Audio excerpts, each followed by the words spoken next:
ஆங்கிலேயர் வருவதற்கு முன்னாடியே ஒரு மூதாதையரா யூரோப்பியன் கண்டத்திலிருந்து ஃபர்ஸ்ட் வந்தவங்க போர்ச்சுகீஸ் தான். பிரின்ஸ் ஹென்றி அவர்கள் இந்தியாவோட வழித்தடத்தை எப்படியாவது கண்டுபிடிக்கணும், கடல் வழியா 1498 ஆண்டு பல கப்பல்களோட வாஸ்கோட காமாவை அனுப்பிவிட்டு இந்தியாவோட வழித்தடத்தை கண்டுபிடிச்சாரு. கடல் வழி பயணத்தினால வாஸ்கோட காமா இப்ப இருக்கிற இந்தியாவில் கேரளாங்கிற பகுதியில் காலிக்கட், அதாவது கோழிக்கூட இடத்தை வந்தடைஞ்சாரு. அப்ப இந்த கோழிக்கூட அரசர் கிங் ஜாமரின். இதுக்கு இந்தியா இவ்வளோ கண்ணு பாத்தீங்கன்னா மெயினா ஸ்பைசஸ் வந்து கிடைக்கிறது ரொம்பவே கஷ்டம். போர்ச்சுகீஸோட ஃபர்ஸ்ட் வைஸ்ராய் வந்து Francisco de Almeida. Blue water policy அப்படிங்கிறது இவர் தான் முதல்ல கொண்டு வந்தார். இவரை ரீப்ளேஸ் பண்ணவர் தான் அல்போன்சா டி அல்பர்கர்கி. 1509 ஆண்டுல கவர்னர் ஆனதுக்கப்புறம் 1510 ஆண்டுல கோவாவை சுல்தான் ஆஃப் பீஜாப்பூர்ட்ட இருந்து கைப்பற்றினது இவர் தான். அதனால தான் இவர் தான் real founder Portuguese in India அப்படிங்கிறது சொல்லுவாங்க. 1605 ஆண்டு முகலாயர் பேரரசான அக்பர் காலத்துல தான் டொபாக்கோவை வந்து இன்ட்ரடியூஸ் பண்ணாங்க. இந்தியாவை கண்டுபிடிச்ச வாஸ்கோட காமா 1524 உயிர் பிரிந்துறாரு.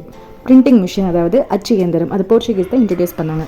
1530 நினோ டி குன்ஹா போர்ச்சுகீஸோட கேபிட்டல் கொச்சின்ல இருந்து கோவாக்கு மாத்திட்டாரு.